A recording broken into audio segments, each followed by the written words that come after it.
Handa na ba ang inyong mga puso para sa isang kwentong susubok sa inyong pananaw tungkol sa katotohanan at pagmamahal? May mga kasinungalingang kay daling paniwalaan at may mga katotohanang kay hirap pakinggan, lalo na kung galing sa bibig ng isang musmos. Halina't pakinggan natin ang isang salaysay na magpapatunay na ang pinakamaliit na tinig ang siyang maaaring maging pinakamalakas na sigaw para sa katarungan. Sabi nila, ang hustisya ay bulag, pero paano kung ang tanging makakakita sa katotohanan ay ang mga mata ng isang batang walang muwang? At paano kung para maipagtanggol ang taong kanyang minamahal, kailangan niyang kalabanin ang isang mundong mas pinipiling maniwala sa isang magandang kasinungalingan? Ang malamig na hangin sa loob ng korte ay tila humahagod sa bawat balat, nagpapahiwatig ng isang pagtatapos na matagal nang hinihintay. Sa siksikang silid hukuman ng Bayan ng Pag-asa, ang katahimikan ay halos nakakabingi. Ang tanging maririnig lamang ay ang mahinang pag-ubo ng ilang tao sa gallery at ang halos di marinig na paghikbi mula sa upuan ng akusado. Doon nakaupo si Dalisay Vergara, o mas kilala bilang si Isay. Ang kanyang mukha, na dati laging may ngiti para sa alagang si Sinag, ay blangko ngayon sa pighati. Namumutla ang kanyang mga labi at ang mga mata niya'y halos tuyo na sa kaluluha. Tila naubos na ang lahat ng luhang kaya niyang ibuhos. Nakaposas ang kanyang mga kamay sa kanyang harapan, isang imahe ng pagkatalo. Sa kabilang panig, nakaupo si Marilag Montemayor Villena, ang byuda ng yumaong si Don Ricardo. Perpekto ang kanyang ayos, nakasuot ng itim na bestidang may simpleng perlas sa leeg. Ang kanyang magandang mukha ay nagpapakita ng kalungkutan, isang maskarang maingat na isinuot para sa lahat. Paminsan-minsan, dahan-dahan niyang pupunasan ang gilid ng kanyang mata gamit ang isang puting panyo, isang mahusay na pagganap para sa lahat ng naroroon. Ngunit sa likod ng mga matang yon, may isang kislap ng tagumpay na hindi maitatago. Tumingin ang abogado ni Marilag kay Isay na may ngiting mapang-asar. Kakatapos lamang niyang ilahad ang kanyang pangwakas na argumento, ipinipinta si Isay bilang isang sakim na kasambahay na nilason ang kanyang amo para sa pera. Ang lahat ng ebidensya, ang pekeng mga dokumento, ang mga patotoo ng mga bayarang saksi, at ang bote ng lason na natagpuan sa kwarto ni Isay ay lahat tumuturo sa kanya. Itinaas ng hukom ang kanyang maso, ang tunog ng kahoy na tumatama sa kapwa kahoy ay tila isang hatol ng kamatayan. Matapos pakinggan ang magkabilang panig at suriin ang lahat ng ebidensya, nagsimula ang hukom. Ang kanyang boses ay mabigat at may awtoridad. Ang korteng ito ay biglang bumukas ng malakas ang malaking pinto sa likuran ng korte. Ang tunog ay umalingaw-ngaw sa buong silid, pinuputol ang tensyon at nagiging sanhi ng paglingon ng lahat. Sa bukana ng pinto nakatayo ang isang maliit na figura. Isang batang babae na may 8 taong gulang, nakasuot ng puting bestida. Ang kanyang buhok ay bahagyang magulo dahil sa pagtakbo. Ang kanyang dibdib ay mabilis na tumataas baba at sa kanyang mga mata ay mayroong pinaghalong takot at determinasyon.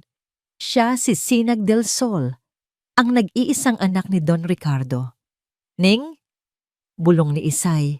Ang kanyang puso ay biglang tumibok ng malakas. Isang patak ng pag-asa ang biglang sumilay sa kanyang kaluluwang halos mamatay na. Sa isang iglap, nawala ang perpektong pagkakalma sa mukha ni Marilag. Napalitan ito ng purong gulat at galit. Isang mabilis na kislap na agad din niyang itinago sa likod ng kanyang maskara ng pagluluksa. Ngunit nakita ito ni Isay. At sapat na yon. Bago pa man makakilos ang mga gwardya, tumakbo na si Sinag papasok sa korte. Ang kanyang maliliit na paa ay mabilis na humakbang sa sahig na marmol. Ang kanyang mga mata ay nakatuon lamang sa isang tao, ang kanyang yaya Isay. "Huwag po, pakiusap," sigaw ng bata. Ang kanyang tinig ay mataas, ngunit malinaw, puno ng desperasyon. "Guardia! Ilabas ang bata!" Utos ng hukom. Nagulat sa biglaang pangyayari. Ngunit huli na. Nakalapit na si Sinag sa gitna, sa pagitan ng upuan ng akusado at ng mesa ng prosekusyon. Huminto siya, hiningal, at buong tapang na hinarap ang hukom. Itinuro niya ang kanyang yaya Isay na ngayon ay napaluhana nang makita siya. Hindi po siya ang may kasalanan. Patuloy na sigaw ni Sinag. Ang luha ay nagsisimula ng mamuo sa kanyang mga mata. Wala pong kasalanan si Yaya Isay. Mahal niya po ang papa ko. Hindi niya po kayang gawin yon. Nagkaroon ng bulungan sa buong korte. Ang abogado ni Marilag ay mabilis na tumayo. "Objection, Your Honor. Ang bata ay halatang nalilito at maaaring naiimpluwensyahan lamang." Ngunit hindi pinansin ni Sinag ang abogado. Ibinaling niya ang kanyang daliring nanginginig at itinuro si Marilag na ngayon ay nakatayo na rin. Ang mukha ay nagpapakita ng di makapaniwalang pagkabigla. "Siya po!" ang sigaw ni Sinag. Ang kanyang boses ay umalingaw-ngaw sa bawat sulok ng silid. "Ang madrasta ko po, si Tita Marilag. Siya ang pumatay sa papa ko." Isang nakabibinging katahimikan ang bumalot sa korte. Ang bawat mata ay nakatuon sa maliit na batang babae na buong tapang na gumawa ng isang akusasyon na magbabago sa lahat. Ang hangin ay puno ng pagkabigla, pag-aalinlangan, at isang biglaang, nakakakabang na tanong. Nagsasabi ba siya ng totoo? Pumukpok ng malakas ang hukom sa kanyang mesa. Ang tunog ay tila kulog. "Katahimikan! Order in the court!" Ang kanyang mga mata, matalas at seryoso, ay nakatuon ngayon kay Sinag. Sa kabila ng kaguluhan, nanatiling nakatayo ang bata. Ang kanyang mga mata ay puno ng luha, ngunit hindi natitinag.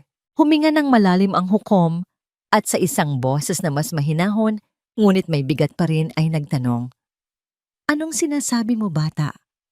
Ang sigaw ni Sinag sa loob ng korte ay tila isang matalim na punyal na gumising sa natutulog na diwa ni Isay. Sa isang iglap, ang malamig at malupit na kasalukuyan ay naglaho. At dinala siya ng kanyang isipan pabalik sa isang panahong mas mainit, mas maliwanag. 1 taon na ang nakalipas. Ang araw sa Hacienda de Luz noon ay laging kulay ginto. Sumisikat ito sa mga puno ng mangga, kumikinang sa mga dahon ng saging, at naglalaro sa ibabaw ng tubig sa maliit na fontaine sa gitna ng hardin. Para kay Isay, ang hacienda ay hindi lamang isang lugar ng trabaho. Ito ang kanyang mundo, at ang sentro ng mundong iyon ay isang munting anghel na nagngangalang Sinag. "Yaya, tingnan mo po." Ang masayang tinig ni Sinag ay pumuno sa hangin. Nakaupo sila sa ilalim ng malaking puno ng kalachuchi, napapalibutan ng mga nahulog na puting bulaklak. Sa harapan nila ay isang basket na puno ng mga bagong pitas na sampagwita. "Ang galing-galing naman ng alaga ko." Malambing na sabi ni Isay habang pinapanood ang maliliit na daliri ni Sinag na maingangat na tinutusok ang bawat bulaklak sa sinulid. Gumagawa sila ng kwintas na sampagwita, isang ritual na ginagawa nila tuwing hapon. "Konting-konti na lang at mas mahaba na ang gawa mo kaysa sa akin." Ngumiti ng malaki si Sinag, ipinagmamalaki ang kanyang ginagawa. "Para po sa inyo ito, Yaya. At yung isa po para kay Papa. Para po kahit nasa trabaho siya, naamoy niya tayo." Isang mainit na damdamin ang bumalot sa puso ni Isay. Hinaplos niya ang buhok ng bata. "Napakabait mo talaga, Ning. Siguradong matutuwa ang papa mo." Sa 9 na taong paninilbihan niya sa mga Bilena, mula nang isilang si Sinag, si Isay na ang naging anino ng bata. Siya ang tagapagtanggol sa mga halimaw, sa ilalim ng kama, ang taga-aliw sa bawat gasgas at bukol, ang kasama sa bawat laro at tawa. Mabait na amo si Don Ricardo, isang ama na walang hanggan ang pagmamahal sa anak. Ngunit ang kanyang negosyo ay madalas na umaagaw sa kanyang oras, at sa mga panahong yon, si Isay ang laging naroon. Maya-maya, matapos ang kanilang paggawa ng kwintas, tumayo si Sinag at nagtatakbo sa malawak na damuhan, hinahabol ang isang paru-parong may kulay asul. Dahan-dahan lang, Ning, paalala ni Isay, natatawa sa walang kapagurang enerhiya ng bata. Kasabay noon, lumabas si Don Ricardo sa sliding door ng kanyang opisina, may hawak na telepono sa tainga. Nakita niya ang anak na naglalaro at ngumiti. Kumaway siya kay Isay, isang kilos ng pasasalamat. Ngunit ang kanyang atensyon ay mabilis na bumalik sa kausap sa telepono. Yes, of course, the shipment needs to be prioritized. Narinig ni Isay na sabi ni Don Ricardo. Ang boses niya ay seryoso. Sa kanyang paghahabol, hindi napansin ni Sinag ang isang nakausling ugat ng puno. Natisod siya at bumagsak sa damuhan. Isang malakas na iyak ang pumunit sa tahimik na hapon. Aray ko po, Yaya. Hindi pa man tapos magsalita si Sinag, si Isay ay nakatakbo na palapit sa kanya. Mas mabilis pa sa isang iglap. Lumuhod siya at niyakap ang umiiyak na bata. Saan ang masakit, anak? Patingin kay Yaya, sabi niya sa nag-aalalang boses. May maliit na gasgas sa tuhod ni Sinag, medyo dumudugo. Agad itong hinipan ni Izay, isang lumang lunas na laging epektibo. Shh, tahan na.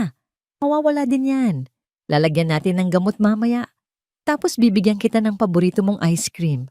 Okay ba yon? Dahan-dahang tumahan si Sinag. Ang kanyang mga hikbi ay napalitan ng pagsinghot. Tumingala siya kay Don Ricardo na nakatayo pa rin sa di kalayuan. Ang telepono ay nasa tainga pa rin.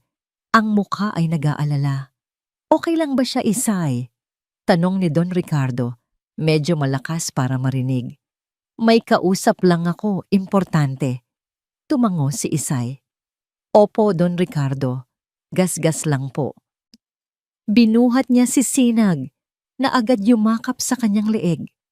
Habang naglalakad sila pabalik sa bahay, naramdaman ni Isay ang bigat ng pagtitiwala sa kanyang mga bisig. Hindi ito bigat ng isang bata, kundi bigat ng isang buong mundo. Gabi na. Matapos malinis at magamot ang sugat at matapos kumain ng hapunan, oras na para matulog si Sinag. Nakahiga na ang bata sa kanyang kama habang binabasahan siya ni Isay ng paborito niyang libro tungkol sa isang alitaptap na gustong maging bituin. At dahil sa kanyang kabutihan, tinupad ng diwata ng gabi ang kanyang hiling.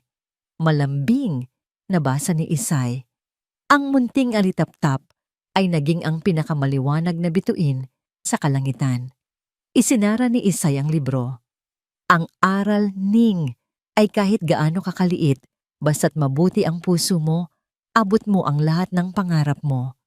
Tumingin si Sinag sa kanya. Ang mga mata ay inaantok na.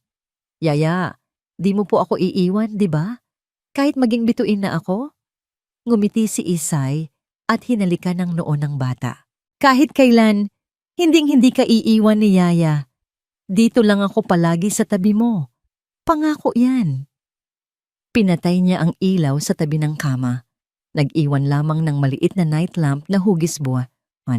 Palabas na sana siya ng kwarto nang marinig niya ang isang mahinang bulong. Mahal na mahal po kita, Yaya Ise. Napahinto si Isay. Mahal na mahal din kita, Sinag. Matulog ka na. Sa sala, naabutan niya si Don Ricardo na nagkakape. Mukhang pagod ito mula sa maghapong trabaho. Tulog na ba siya? Tanong nito. Opo, Don Ricardo. Kagigising lang po nung umiyak kanina, pero mahimbing na po ulit. Sagot ni Isay. Huminga ng malalim si Don Ricardo at tumingin kay Isay ng may sinseridad sa kanyang mga mata. Salamat, Isay. Maraming salamat sa lahat. Hindi ko alam kung anong gagawin namin kung wala ka. Higit ka pa sa isang yaya para sa kanya. Pamilya ka na namin. Ang mga salitang yon ay nagbigay ng kakaibang init sa puso ni Isay. Trabaho ko po yon, sir. At mahal na mahal ko po si Ning. Ngumiti si Don Ricardo, ngunit may kakaibang kislap sa kanyang mga mata ngayon. Isang kislap ng pananabik at kaba? Mayroon akong magandang balita, Aisay. Sabi niya. Biglang nagbago ang tono. Actually, may sorpresa ako para sa inyong lahat. Umupo siya ng mas tuwid. Ang kanyang mukha ay biglang nagliwanag sa saya. Sa darating na Sabado, may ipapakilala ako sa inyo. Isang taong napakahalaga sa akin. Isang taong makakasama na natin dito sa hasyenda. Ang nangiti sa mukha ni Don Ricardo ay totoo at puno ng pag-asa. Ngunit sa hindi malamang dahilan, sa halip na matuwa, isang malamig na kaba ang biglang gumapang sa dibdib ni Isay. Isang hindi maipaliwanag na pakiramdam ng pangamba na parang anino na dahan-dahang lumalapit sa kanilang maliwanag na mundo. Ang Sabado na yon ay dumating na may kasamang kakaibang hangin. Para kay Sinag, ang buong Hacienda de Luz ay tila naghahanda para sa isang piyesta. Mas abala ang mga kasambahay kaysa karaniwan. Ang mesa sa kanilang malaking hapagkainan ay napapalibutan ng mga sariwang bulaklak at may naamoy siyang masarap na niluluto mula sa kusina. Sino po ba ang darating, Papa? Tanong ni Sinag sa kanyang ama habang inaayos nito ang kanyang kurbata sa harap ng salamin. Ngumiti si Don Ricardo, isang ngangiting abot tainga na matagal nang hindi nakikita ni Sinag. Isang napaka-espesyal na bisita, anak. Gusto kong maging pinakamabait na bata. Kamamaya, ha? Opo, Papa. Masayang sagot ni Sinag. Ang saya ng kanyang ama ay nakakahawa. Kung masaya si Papa, masaya na rin siya. Nang dumating ang hapon, dumating din ang bisita. Isang magarang itim na kotse ang pumarada sa harap ng kanilang bahay. Unang bumaba ang driver at magalang na binuksan ang pinto sa likuran at mula roon, lumabas ang isang babae. Para kay Sinag, para siyang isang reyna sa pelikula. Matangkad at balingkinita ng katawan, nakasuot ng isang pulang bestida na yakap ang kanyang perpektong hubog. Ang kanyang buhok ay itim na itim at nakaayos sa paraang elegante at ang kanyang mukha. Napakaganda. Ngunit ang nangiti niya, kahit na malapad, ay tila hindi umaabot sa kanyang mga mata. Ricardo, mahal, sabi ng babae. Ang kanyang boses ay kasing lambing ng musika. Sinalubong siya ni Don Ricardo ng isang yakap. Marilag, sagot ni Don Ricardo. Puno ng pagmamahal ang kanyang boses. Halika, gusto kong makilala mo ang aking prinsesa. Inakay siya ni Don Ricardo palapit kay Sinag. Si Yaya Isay ay nakatayo sa likuran ng bata. Ang mga kamay ay nasa balikat niya. Lumuhod si Marilag para magpantay sila ni Sinag. Ang kanyang pabango ay amoy bulaklak. Ngunit para kay Sinag, may kasama itong lamig. Hello, Sinag. Ako si Tita Marilag. Sabi nito, ang nangiti ay hindi pa rin nagbabago. Narinig ko na ang dami-daming magagandang bagay tungkol sa'yo. Hello po, mahinang sagot ni Sinag, bahagyang nagtatago sa likod ng binti ni Isay. May kinuha si Marilag mula sa kanyang mamahaling bag. Isang kahon. May dala ako para sa'yo. Binuksan niya ito at inilabas ang isang manika. Ito ang pinakamagandang manika na nakita ni Sinag. Mayroon itong mahabang buhok na kulay ginto, mga matang asul na kumikislap at isang bestidang kulay rosas na puno ng kislap. Ngunit nang iabot ito sa kanya ni Marilag, nag-atubili si Sinag. Sa halip, masinigpitan niya ang yakap sa kanyang luma at medyo gusgusing manika, isang manikang basahan na tinahi ni Yaya Isay para sa kanya. Kunin mo na, anak, sabi ni Don Ricardo. Regalo sa'yo ni Tita Marilag mo. Dahan-dahang kinuha ni Sinag ang bagong manika, ngunit ang isa niyang kamay ay nanatiling mahigpit na nakahawak sa luma niyang laruan. Salamat po, bulong niya. Isang mabilis na anino ng pagkadismaya ang dumaan sa mga mata ni Marilag, ngunit agad itong napalitan ng dati niyang matamis na ngiti. You're welcome, sweetie. Ang hapunan ng gabing iyon ay puno ng tawanan. Tawanan ni na Don Ricardo at Marilag. Si Sinag ay tahimik lamang Pinagmamasdan ng babaeng bigla na lang naging sentro ng atensyon ng kanyang ama. Pinipilit niyang subuan ang kanyang sarili ng gulay, ngunit hindi niya ito gusto. Ning, kainin mo na yung gulay mo. Masustansya yan. Malambing na sabi ni Aisay mula sa kanyang likuran. Ngumuso si Sinag. Ayoko po, Yaya. Mapait. Bago pa man makasagot si Isay, nagsalita si Marilag sa malumanay na tono. Hayaan mo na siya, Isay. Baka ayaw talaga ng bata. Pagkatapos ay bumaling siya kay Don Ricardo. Ricardo? Mahal? Napakalambing ni Isay. Pero baka masyado siyang spoiling. We need to raise a strong young lady, di ba? Tumingin si Don Ricardo kay Sinag, tapos kay Marilag, at tumango. You're right, Marilag. Sige na, Ning, ubusin mo na yan para sa papa. Naramdaman ni Sinag ang isang maliit na kirot sa kanyang dibdib. Bakit sumang-ayon si papa sa sinabi ng babaeng ito? Dati, si Yaya Isay ang laging tama. Pagkatapos ng hapunan, habang naglalaro sa isang sulok ng sala, narinig ni Sinag si Marilag na may kausap sa telepono sa may hardin. Sumilip siya mula sa bintana. Ang matamis na ngiti ni Marilag ay wala na. Ang kanyang mukha ay seryoso at ang kanyang boses ay matalim at malamig. Sinabi ko nang ayusin mo yan. Huwag kang tatawag-tawag dito kung wala kang kwentang balita. Siguraduhin mong malinis ang lahat, sabi ni Marilag sa galit na pabulungi. Bigla itong lumingon na parang naramdaman na may nakatingin. Mabilis na nagtago si Sinag sa likod ng kortina. Nang lumabas si Marilag mula sa hardin at pumasok muli sa sala, nakita niya si Sinag. Agad na bumalik ang matamis niyang ngiti. Oh, nandyan ka pala, sweetie. Naglalaro ka pa rin ba? Tumangulang si Sinag. Ang puso niya ay mabilis na tumitibok. Nang gabing iyon, habang papunta sa kanyang kwarto, nasalubong niya si Marilag sa pasilyo. Wala si Don Ricardo, wala si Yaya Isay. Silang dalawa lang. Lumuhod si Marilag sa harap niya, tulad ng ginawa nito kaninang hapon. Pero ngayon, wala nang nangiti sa kanyang mukha. Ang kanyang mga mata ay tila 2 piraso ng yelo. Hinawakan niya ang balikat ni Sinag, medyo mahigpit.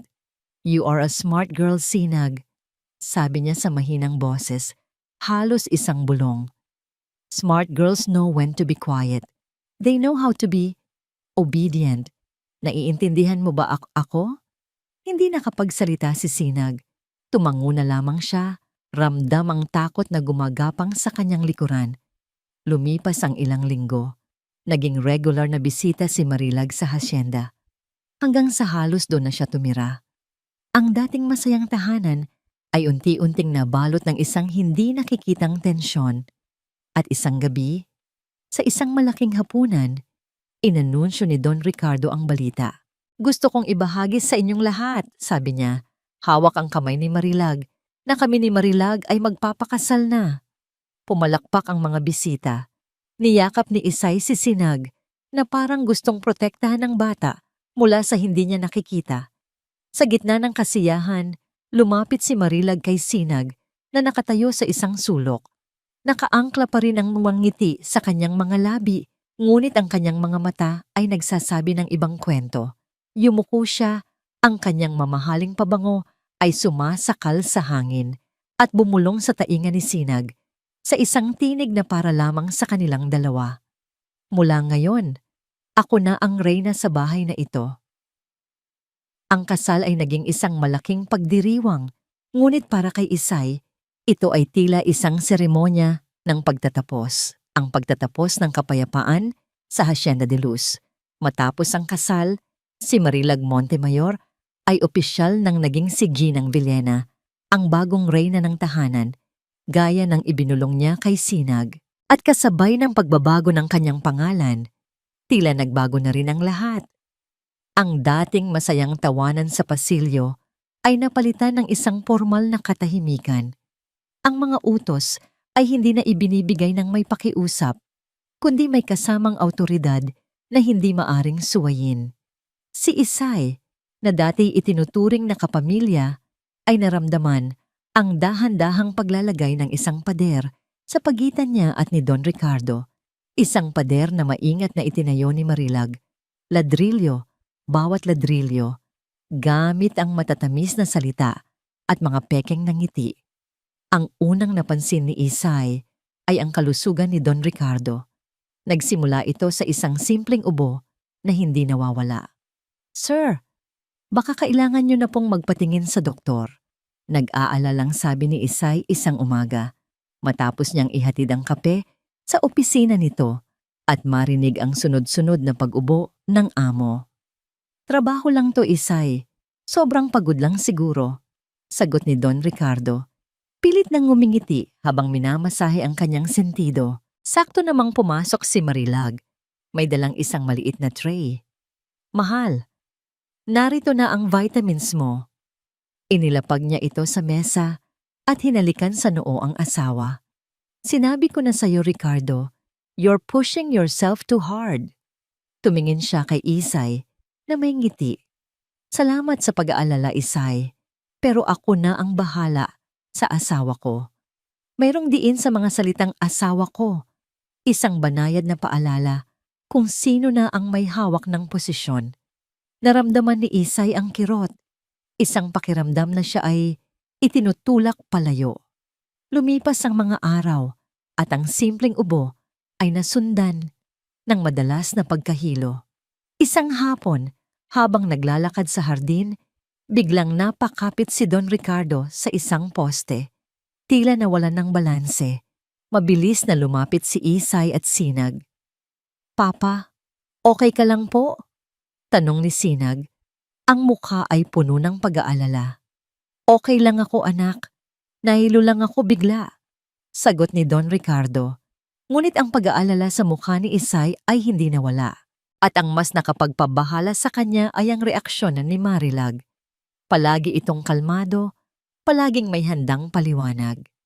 "Stress lang yan," lagi niyang sinasabi. Kailangan lang ni Ricardo ng mas maraming pahinga.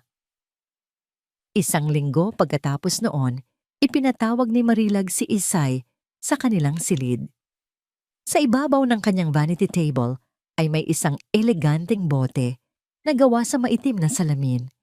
"Isay, tingnan mo," sabi ni Marilag, itinataas ang bote. "Pinakuha ko ito sa isang sikat na herbalist sa probinsya. Ito ay isang special herbal supplement para kay Ricardo. Sabi ng doktor niya, makakatulong daw ito na palakasin ang kanyang resistensya. Mas mabisa raw kaysa sa mga gamot na chemical." Kinuha ni Isay ang bote. Mukha itong mamahalin. Wala namang kakaiba. "Mabuti po kung ganoon, ma'am. Sana po ay makatulong yan kay sir. Ako ang personal na magtitimpla nito para sa kanya araw-araw," sabi ni Marilag. Kinuha pabalik ang bote para masigurado kung tama ang dosis. May kung anong hindi mapakali sa dibdib ni Isay, ngunit isinantabi niya ito. Sino ba naman siya para questionin ang pag-aalaga ng isang asawa sa kanyang kabiyak? Marahil ay nag-aalala lang talaga siya ng sobra. Ngunit ang mga sumunod na pangyayari ay nagsimulang magpatunay na ang kanyang kaba ay may basihan. Nagsimula ito sa maliliit na bagay. Isang araw, nagmamadaling pumasok si Marilag sa kusina. "Nakita niyo ba ang hikaw kong perlas? Yung paborito ko?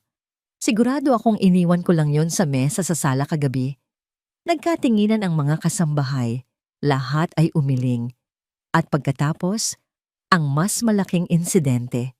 Isang mamahaling alpiler o brooch na regalo daw ni Don Ricardo ang nawala.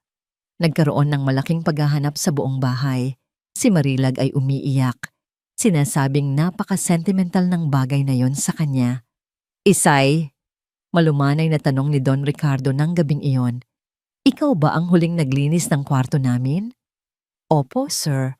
Pero wala po akong nakitang alpiler doon. Nag-iingat po ako palagi kapag naglilinis." Mabilis na sagot ni Isay, ramdam ang panunuyo ng kanyang lalamunan. Kinabukasan, habang nilalabhan ni Isay ang mga damit, may narinig siyang sigaw mula sa laundry area. Si Marilag. "Ayan, sinasabi ko na nga ba?" Sa ibabaw ng tumpok ng mga damit na ilalagay sa washing machine, sa loob ng bulsa ng uniforme ni Isay, naroon ang nawawalang alpiler. Nanlaki ang mga mata ni Isay. Ma'am, paano po? Hindi ko po alam kung paano napunta yan dyan. Maniwala po kayo. Tumingin si Marilag sa kanya. Ang mga mata ay puno ng pagkadismaya. Pagkatapos ay tumingin siya kay Don Ricardo, na kasunod lang pala niya. Ricardo, ayokong maniwala, pero nandito. Nakita ni Isay ang pagbabago sa mga mata ni Don Ricardo. Ang tiwala na inipon niya sa loob ng 9 na taon ay unti-unting gumuho. Wala itong sinabi, ngunit ang kanyang katahimikan at ang pag-iwas niya ng tingin ay mas masakit pa kaysa sa anumang sigaw. Hindi ko po magagawa yan, sir. Alam niyo po yan. Pagmamakaawa ni Isay, ang luha ay nagsisimula ng bumagsak. Hindi na niya kinaya. Tumakbo siya papunta sa hardin para umiyak nang walang nakakakita. Doon, nilapitan siya ng hardinerong si Lito, isang tahimik ngunit mapagmasid na tao.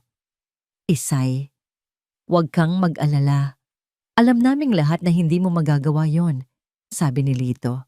Pero si Sir, hindi na siya naniniwala sa akin. Hikbi ni Isay. Nag-atubili si Lito, tapos ay bumulong. Isay, may sasabihin ako sa'yo, pero sana'y huwag mong ipagsabi kahit kanino. Noong isang araw may nakita akong kausap si Senyora sa may likod bahay malapit sa bakod. Isang lalaking hindi ko kilala. Mukhang formal manamit, pero parang may iniaabot siyang maliit na pakete kay ma'am. Nag-usap sila ng pabulong, parang nag-iingat na walang makarinig. Ang sinabi ni Lito ay nagdagdag ng isa pang piraso sa palaisipang gumugulo sa isip ni Isay. Isang doktor na hindi nila kilala, isang lihim na pakikipagtagpo. Kinagabihan, habang naghahanda ng hapunan, narinig ni Isay ang isang malakas na kalabog mula sa opisina ni Don Ricardo. Nagtakbuhan sila papunta roon. Naabutan nilang nakahandusay sa sahig si Don Ricardo, walang malay. Tulong! Tulungan ninyo ako! Sigaw ni Marilag. Ang kanyang boses ay puno ng pagkataranta. Lumuhod siya sa tabi ng asawa, umiiyak. Mabilis na tumawag ng ambulansya ang isang kasambahay. Si Isay, sa kanyang pag-aalala, ay lumapit para sana tumulong. Ngunit sa isang iglap, nang ang atensyon ng lahat ay nasa kay Don Ricardo, nakita niya ito. Sa gitna ng kanyang pag-iyak at pagsigaw, itinaas ni Marilag ang kanyang mukha. Ang kanilang mga mata ay nagtagpo. At sa loob ng isang segundo, isang napakaikling segundo, nakita ni Isay ang isang ngiti sa mga labi ni Marilag. Hindi isang nangiti ng saya, kundi isang nangiti ng tagumpay. Isang malamig, nakakakilabot, at halos hindi mahahalata ng ngiti na agad ding nawala at napalitan ng maskara ng isang nag-aalalang asawa. Ngunit nakita ito ni Isay. At sa sandaling iyon, ang lahat ng kanyang kaba at pagdududa ay nagkaroon ng pangalan. At ang pangalang iyon ay kasamaan. Ang pagkahimatay ni Don Ricardo ay nag-iwan ng isang makapal na kumot ng takot sa buong Hacienda de Luz. Dinala siya sa ospital, ngunit pagkatapos ng ilang araw ay pinauwi rin. Sabi ng mga doktor na personal na kinausap ni Marilag, labis na pagkapagod daw ang dahilan. Binigyan siya ng mga bagong gamot at pinayuhang magpahinga. Ngunit para kay Sinag, ang bahay ay hindi na isang lugar ng pahinga. Ito ay naging isang lugar ng mga anino at pabulong na usapan. Ang kanyang ama ay palaging nasa silid, laging natutulog o mukhang mahina. At si Marilag, ang kanyang tita, Marilag, ay naging ang hindi mapapantayang anghel, tagapagbantay nito. Laging nasa tabi, laging may dalang gamot o pagkain. Ngunit nakikita ni Sinag ang hindi nakikita ng iba. Nakikita niya ang kislap sa mga mata ni Marilag sa tuwing mas lumalala ang ubo ng kanyang papa. Nakikita niya ang mahigpit na pagkakahawak nito sa braso ng mga katulong kapag may nagkakamali. Ang bahay ay naging kaharian ni Marilag at si Papa ang hari ay naging isang bilanggo sa sarili niyang silid. Isang hapon, habang gumuguhit si Sinag sa sahig ng sala, nahulog ang kanyang kulay dilaw na krayola at gumulong sa ilalim ng maliit na mesang pangkanto. Sumilip siya sa ilalim para kunin ito. Tahimik ang buong bahay. Narinig niya ang mahinang paglakad ni Marilag papasok sa sala. Akala niya ay lalagpasan lang siya nito, kaya nanatili siyang nakayuko. Ngunit huminto si Marilag sa tabi ng mesa. Nakita ni Sinag ang kanyang mga paa na nakasuot ng mamahaling sapatos. Mula sa kanyang perpektong anggulo sa ilalim ng mesa, nakita niyang may kinuha si Marilag mula sa kanyang bulsa. Isang maliit na tableta na kulay puti. Isang gamot na hindi pamilyar sa kanya, hindi katulad ng mga vitamins na nakikita niyang iniinom ng kanyang ama. Maingat na lumingon si Marilag sa paligid. Nang makasigurong walang tao, kumuha siya ng isang platito at kutsara mula sa malapit na estante. Ginamit niya ang likod ng kutsara para durugin ang tableta hanggang sa ito'y maging pinong-pinong pulbos. Ang tunog ng pagkadurog, kahit na mahina, ay tila isang pagsabog sa pandinig ni Sinag. Kasabay noon, pumasok ang isang katulong na may dalang tray. "Ma'am, narito na po ang sabaw ni Sir Ricardo." "Salamat. Ilapag mo na lang dyan. Ako na ang magdadala," sabi ni Marilag. Ang kanyang boses ay bumalik sa dati nitong lambing. Nang makaalis ang katulong, mabilis na kinuha ni Marilag ang mangkok ng mainit na sabaw. Maingat, dahan-dahan, ibinuhos niya ang puting pulbos sa sabaw at hinalo ito nang maigi gamit ang kutsara hanggang sa ito'y tuluyang matunaw. Ang kanyang mukha ay seryoso, walang emosyon, na parang isang siyentipikong gumagawa ng isang eksperimento. Nanatiling hindi gumagalaw si Sinag sa ilalim ng mesa. Ang kanyang paghinga ay halos tumigil. Ang kanyang puso ay dumadagundong sa kanyang dibdib. Napakalakas. Naakala niya ay maririnig ni Marilag. Nakita niya ang lahat. Isang sikretong hindi niya dapat nakita. Nang akmang kukunin na ni Marilag ang tray, isang maliit na hikbi ang kumawala sa lalamunan ni Sinag. Hindi niya napigilan. Agad na napahinto si Marilag. Dahan-dahan niyang ibinaba ang tray. Ang kanyang ulo ay marahang lumingon sa direksyon ng mesa. "Sinag?" tanong niya. Ang boses ay malumanay, ngunit may lamig. "Nandyan ka ba, sweetie?" Hindi sumagot si Sinag. Niyakap niya ang kanyang mga tuhod, umaasang sana'y maging invisible siya. Dahan-dahang yumuko si Marilag at doon, sa ilalim ng mesa, nagtagpo ang kanilang mga mata. Ang mga mata ni Sinag na puno ng takot at ang mga mata ni Marilag na puno ng yelo. Walang salitang namutawi. Mabilis na hinila ni Marilag si Sinag palabas mula sa ilalim ng mesa. Ang pagkakahawak niya sa braso ng bata ay mahigpit, masakit. Dinala siya nito papasok sa pinakamalapit na silid, ang library, at isinara ang pinto ng may malakas na kalabog. "Anong nakita mo?" tanong ni Marilag. Ang kanyang boses ay hindi na matamis. Ito ay matalim at mapanganib. Nanginginig si Sinag. "Wawala po. Huwag kang magsinungaling sa akin," sigaw ni Marilag. At sa unang pagkakataon, nakita ni Sinag ang tunay na halimaw sa likod ng magandang maskara. "Alam kong nakita mo. Anong nakita mo?" Umiyak na si Sinag. "Nakita ko po. Dinurog niyo po yung gamot." Isang nakakatakot na ngiti ang sumilay sa mga labi ni Marilag. Binitawan niya ang braso ni Sinag at lumuhod sa harap niya. Hinawakan ang kanyang mga balikat. "Makinig ka sa akin, Sinag," sabi niya sa isang mapanganib na bulong.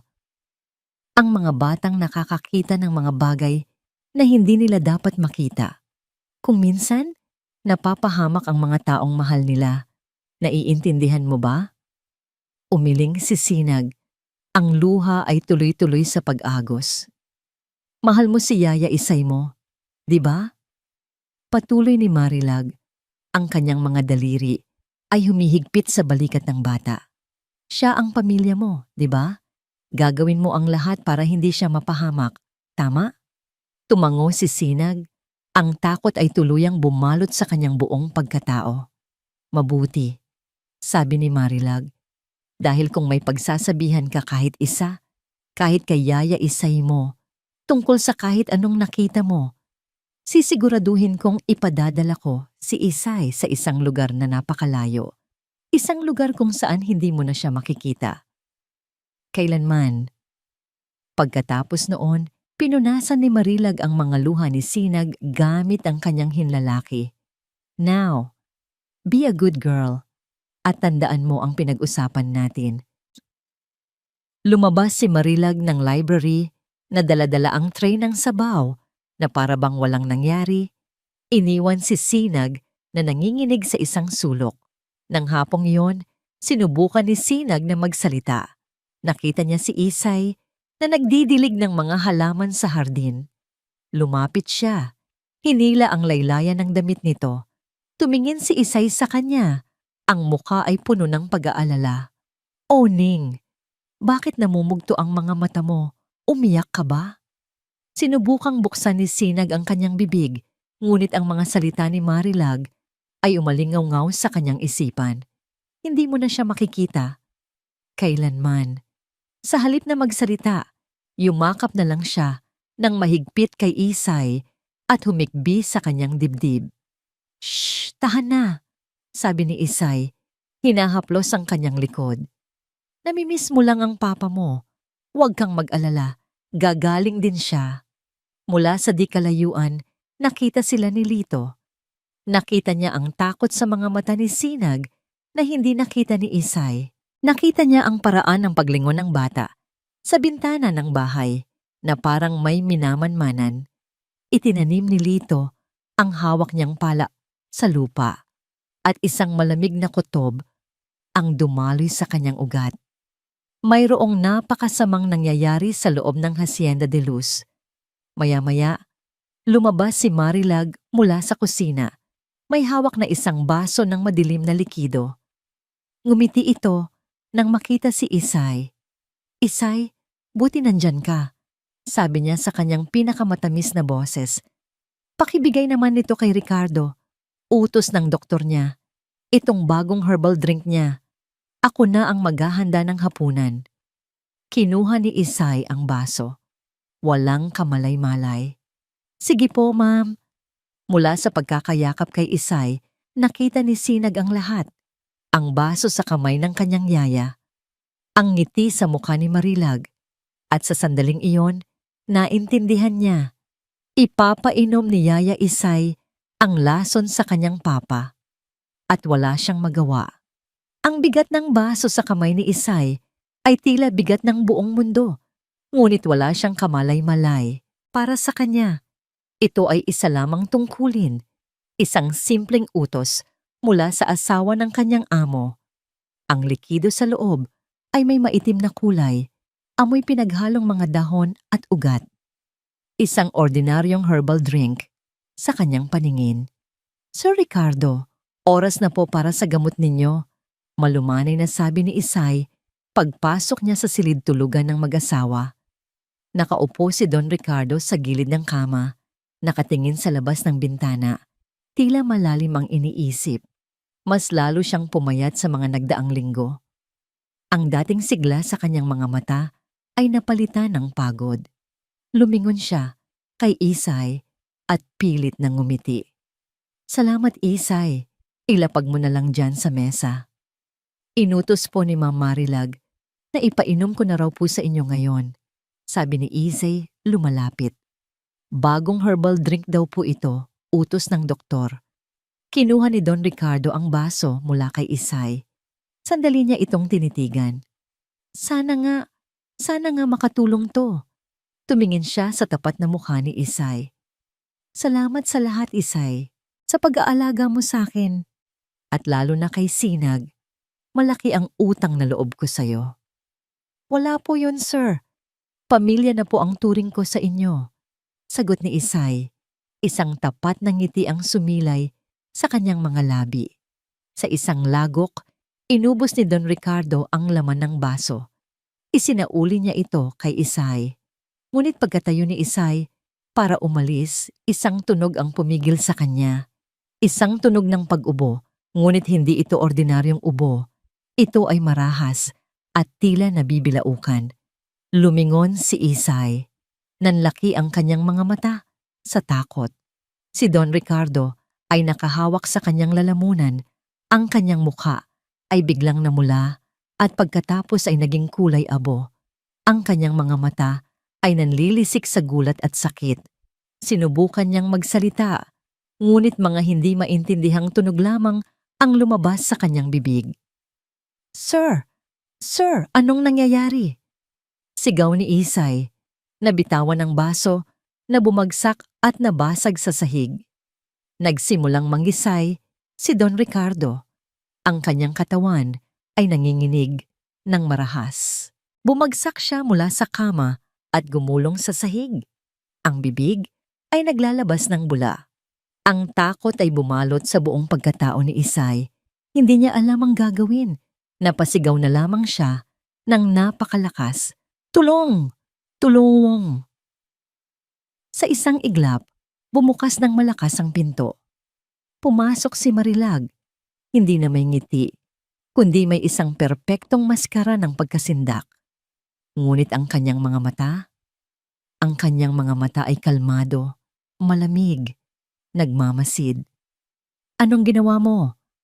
Ang nakakabinging sigaw ni Marilag, ngunit hindi ito nakaturo sa nangyayaring trahedya, kundi direkta kay Isay. "Hindi ko po alam, ma'am. Bigla na lang po. Pagkatapos niyang inumin yung..." Napahinto si Isay. Ang kanyang utak ay biglang nagproseso ng lahat. Ang herbal drink! Ang pag-uutos ni Marilag! Ang ngiti nito kanina! Ang lahat! "Anong ginawa mo sa asawa ko?" Paulit-ulit na sigaw ni Marilag na parang isang sirang plaka. Habang ang ibang mga kasambahay ay nagsisimulang magdatingan, ang kanilang mga mukha ay puno ng pagkalito at takot. "Tumawag kayo ng ambulansya! Bilis!" Sigaw ni Marilag sa kanila, bago muling bumaling kay Isay na ngayon ay napaluhod na sa sahig, nanginginig sa pagkabigla. "Hayop ka! Nilason mo siya! Nilason mo ang asawa ko!" Mula sa pintuan ng silid, nakatayo si Sinag. Narinig niya ang sigaw at tumakbo siya papunta roon. Ngayon, nakikita niya ang bangungot na nagkakatotoo sa harap ng kanyang mga mata. Ang kanyang ama na nakahandusay sa sahig. Ang kanyang yaya Isay na umiiyak at umaatras sa isang sulok. At si Marilag na parang isang artista sa entablado na itinuturo ang daliri kay Isay.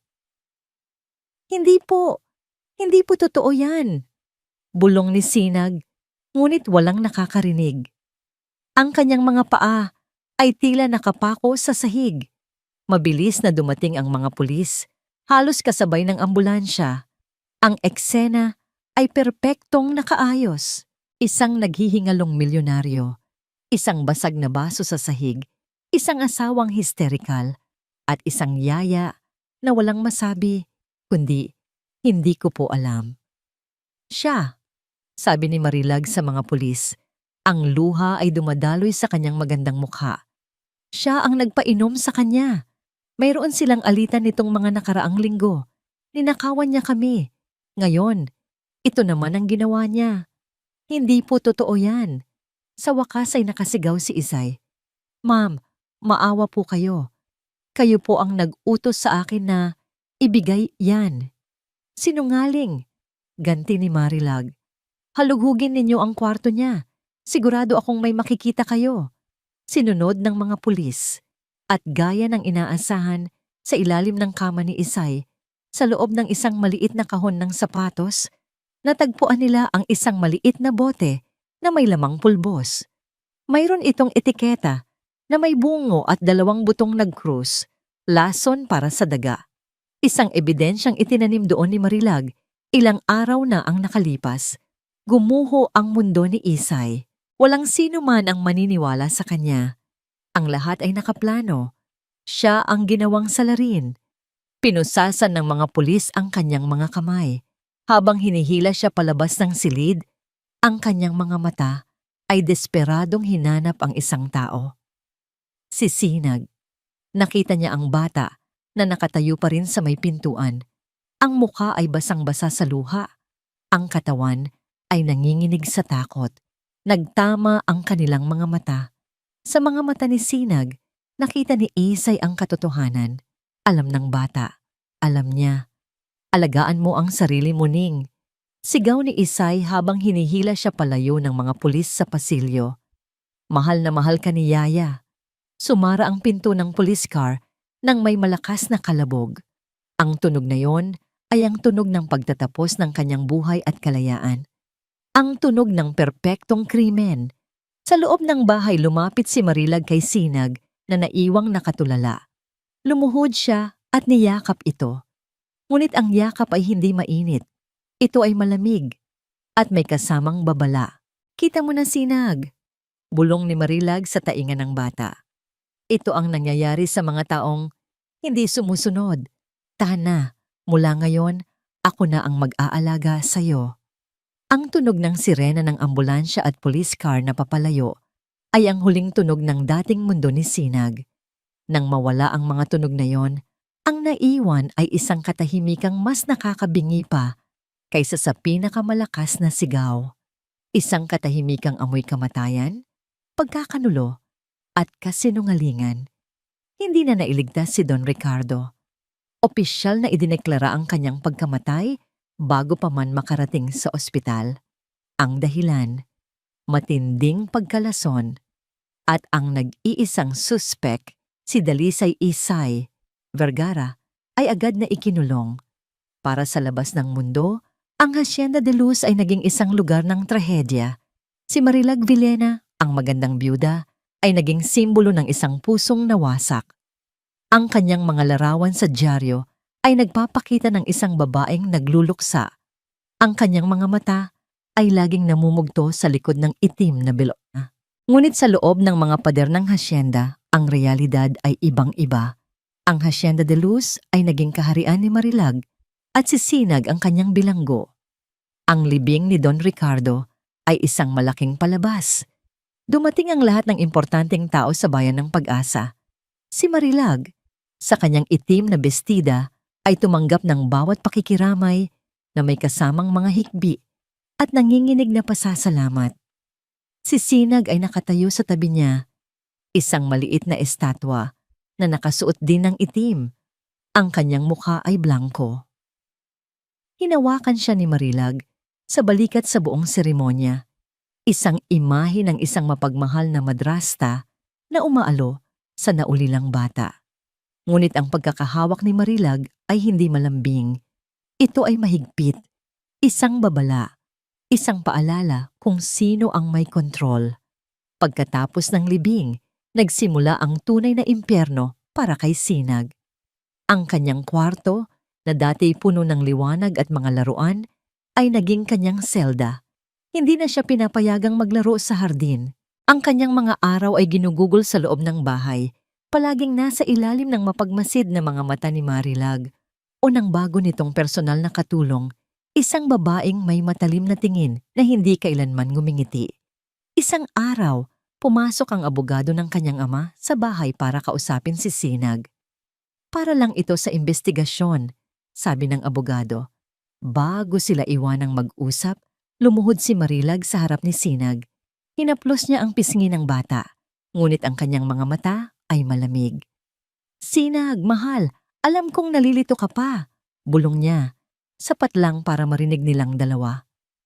Tandaan mo, sasabihin mo lang sa kanya ang totoo.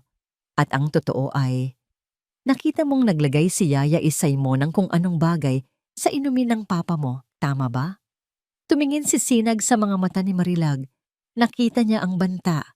Nakita niya ang imahe ni Yaya Isay na hinihila palayo.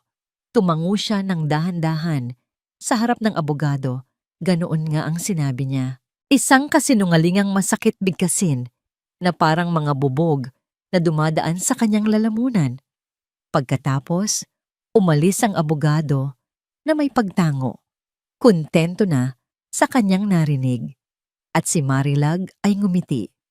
Sinubukan ni Sinag na lumaban sa sarili niyang paraan. Isang gabi, nakita niyang naiwan ni Marilag ang cellphone nito sa sala. Alam niyang may numero doon, si Lito, ang hardinero. Dahan-dahan siyang lumapit, kinuha ang telepono. Nanginginig ang kanyang mga daliri habang hinahanap ang pangalan ni Lito. Ngunit bago pa niya ito mapindot, isang anino ang tumabon sa kanya. "Anong ginagawa mo?" Ang boses ni Marilag ay mahinahon, ngunit nagpatindig ito ng balahibo sa batok ni Sinag. Mabilis niyang ibinaba ang telepono, ngunit huli na. Kinuha ito ni Marilag mula sa kanyang kamay. Nakita nito ang pangalan ni Lito sa screen. Hindi siya sinigawan ni Marilag. Mas malala pa roon. Ngumiti ito. Si Lito, ang matapat na hardinero. Itinago niya ang telepono. Sa tingin ko, oras na para magbawas ng mga tauhan dito sa hasyenda. Masyado nang maraming gastos. Kinabukasan, hindi na nakita ni Sinag si Lito. Pinalis siya ni Marilag na parang alikabok. Ang huling sinag ng pag-asa ni Sinag ay nawala. Ang buhay ni Sinag ay naging isang walang katapusang pagkukunwari. Sa umaga, pinipilit siyang mag-aral kasama ang isang private tutor na kinuha ni Marilag. Sa hapon, pinipilit siyang samahan si Marilag sa pamimili kung saan ipapakita ni Marilag sa lahat kung gaano siya kamahal na ina. Ngunit pagsapit ng gabi, kapag silang dalawa na lang, ang maska ay nalalaglag. Si Sinag ay nagiging isang batang pinagsasabihan, pinagbabantaan, at pilit na hinuhulma para maging isang perpektong saksi sa isang perpektong krimen. Gabi bago ang huling paglilitis kay Isay, pumasok si Marilag sa kwarto ni Sinag. Nakaupo ang bata sa kanyang kama. Yakap-yakap ang manikang basahan na gawa ni Isay, ang nag-iisang bagay na hindi kayang kunin ni Marilag mula sa kanya. Umupo si Marilag sa gilid ng kama. Ang kanyang pabango ay pumuno sa silid. Isang amoy na dati maganda, ngunit ngayoy amoy panganib. Hinaplos niya ang buhok ni Sinag, isang kilos na dapat sana'y nagpapakita ng pagmamahal, ngunit para kay Sinag, para itong haplos ng isang ahas. Bukas na ang malaking araw, mahinang sabi ni Marilag. Ang huling araw sa korte. Pagkatapos nito, matatapos na ang lahat. Magsisimula na tayo ng bago nating buhay. Tayong dalawa lang. Hindi umimik si Sinag. Tandaan mo, kinabukasan nating dalawa ang nakasalalay sa sasabihin mo bukas. Patuloy ni Marilag. Ang kanyang boses ay naging malamig na parang yelo. O baka sa sasabihin ng hindi mo sasabihin. Isang maling salita lang. Sinag. Isang maling kilos. At hindi mo na makikita si Isay. Kailanman. Tumingin siya ng diretso sa mga mata ng bata. Naiintindihan mo ba? Ang buhay niya ay nasa mga kamay mo. Kaya maging isang mabuting bata ka para sa akin. Tumayo si Marilag at naglakad papunta sa pinto. Bago siya lumabas, lumingon siya. Matulog ka ng mahimbing, mahal ko. Ang pinto ay sumara ng may mahinang kalansing na parang pinto ng isang kulungan. Naiwan si Sinag sa dilim, yakap-yakap ang manika. Ang mga luha ay tahimik na dumaloy sa kanyang mga pisngi. Pakiramdam niya ay wala na siyang pag-asa, na wala na ang lahat. Ngunit sa gitna ng kadiliman, sa loob ng kanyang maliit na puso, isang maliit na baga ang nagsimulang mag-apoy. Isang baga ng grit. Isang baga ng pagmamahal para sa kanyang yaya Isay. At isang baga ng determinasyon. Hindi pa tapos ang lahat. Walang tulog na dumating para kay Sinag ng gabing iyon. Ang mga salita ni Marilag ay parang mga multo na sumasayaw sa dilim ng kanyang kwarto. Hindi mo na makikita si Isay kailanman. Ang bawat salita ay isang kadena na pumupulupot sa kanyang puso. Ngunit sa ilalim ng bigat ng mga kadenang iyon, ang maliit na baga ng determinasyon, na nagsimula sa kanyang dibdib ay hindi namatay. Sa halip, ang bawat paghikbi na kanyang pinigilan, ang bawat alaala ng ngiti ni Yaya Isay ay nagsilbing hangin na lalong nagpaalab dito. Hindi niya hahayaang mangyari ito. Hindi niya hahayaang manalo ang kasamaan. Ang kanyang Yaya Isay ay mabuti. Ang kanyang papa ay mabuti. At ang pagmamahal nila ay hindi dapat mamatay kasama ng mga kasinungalingan. Kinabukasan ang araw ng paghuhukom, ito na ang kanyang huling pagkakataon. Sa baba, abala si Marilag. May mga bisita itong importanteng kaibigan. Mga taong kailangan niyang panatilihin ang imahe ng isang kaawa-awang biyuda. Narinig ni Sinag ang kanilang mga tawanan mula sa sala. Ito na ang pagkakataon. Dahan-dahan, lumabas siya ng kanyang kwarto. Ang bawat hakbang niya sa pasilyo ay maingat. Ang bawat anino ay tila isang kalaban. Dumaan siya sa tapat ng sala. Nakita niya si Marilag na nakatalikod. Tumatawa sa isang biro ng bisita. Hindi siya dumaan sa pangunahing pinto. Dumiretso siya sa kusina. Ang mga katulong ay abala sa paghahanda ng merienda. Walang pumansin sa maliit na batang dumaan na parang pusa.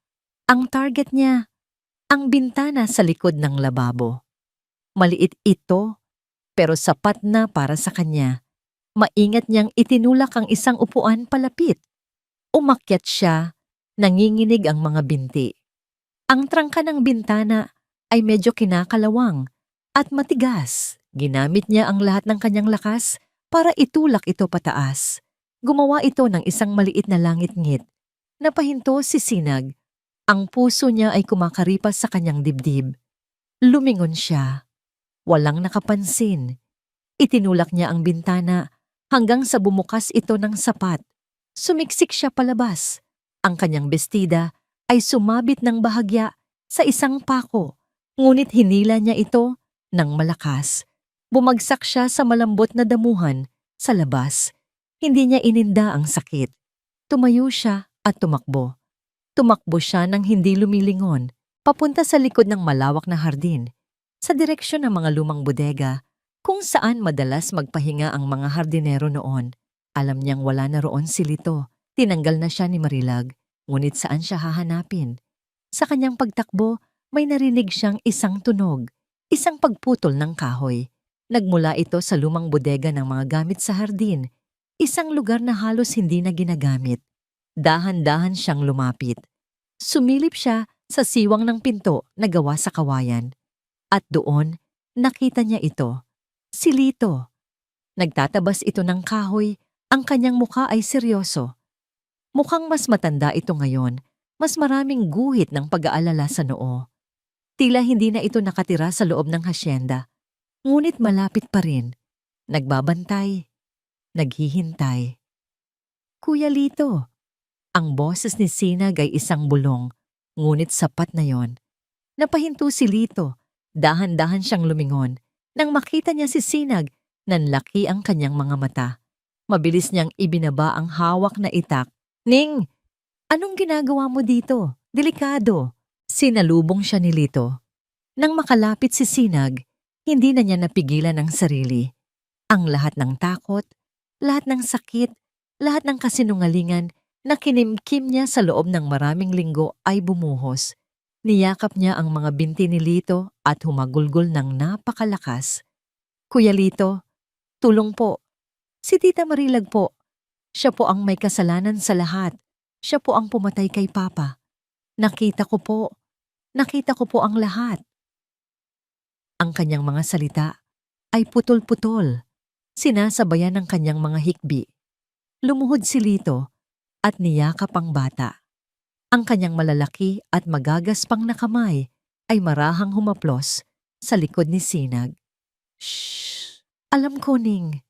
Alam ko. Naniniwala ako sa'yo. Ikinuwento ni Sinag ang lahat. Ang pagdurog ng tableta. Ang paghalo nito sa sabaw. Ang pagbabanta sa library. Ang pag-utos kay Isay na dalhin ang huling inumin. Nakinig si Lito nang walang pagputol. Ang kanyang mukha ay dahan-dahang nag-aapoy sa galit at awa. Nang matapos si Sinag, Hinawakan niya ito sa magkabilang balikat. Hindi ka nag-iisa, Ning, sabi ni Lito sa isang seryosong boses. Mayroon din akong nakita at mayroon akong narinig. May kinuha si Lito mula sa kanyang bulsa. Isang luma at medyo basag na cellphone. Mula noong una, nagdududa na ako kay Senyora. Noong araw na nakita ko siyang may kausap na lalaki sa likod bahay, sinundan ko sila. Nagtago ako sa mga halaman. Nag-aaway sila. At ginawa ko ito. Pinindot niya ang isang button sa telepono. May tumunog na isang recording. Ang kalidad ay hindi perpekto. May mga tunog ng hangin at mga kuliglig, ngunit ang mga boses ay malinaw. Hindi maari. Masyadong delikado ang pinapagawa mo sa akin, Marilag. Boses ng isang lalaki. Ang doktor. Wala kang pagpipilian. Ang sagot. Ang boses na yon. Malamig, matalim. Walang duda na boses ni Marilag. Ang tunay niyang boses. Ibibigay mo ang laso na yon o sisirain ko ang buong pamilya mo. Huwag mo akong susubukan.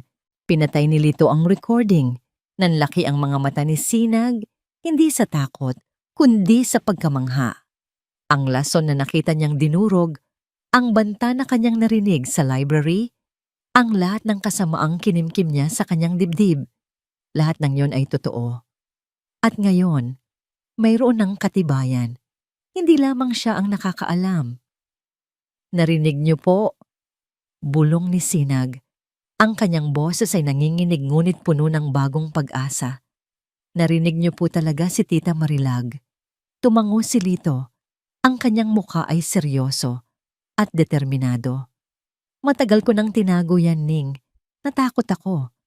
Pagkatapos kang tanggalin sa trabaho, sino ba naman ako para paniwalaan laban sa isang Senyora Villena?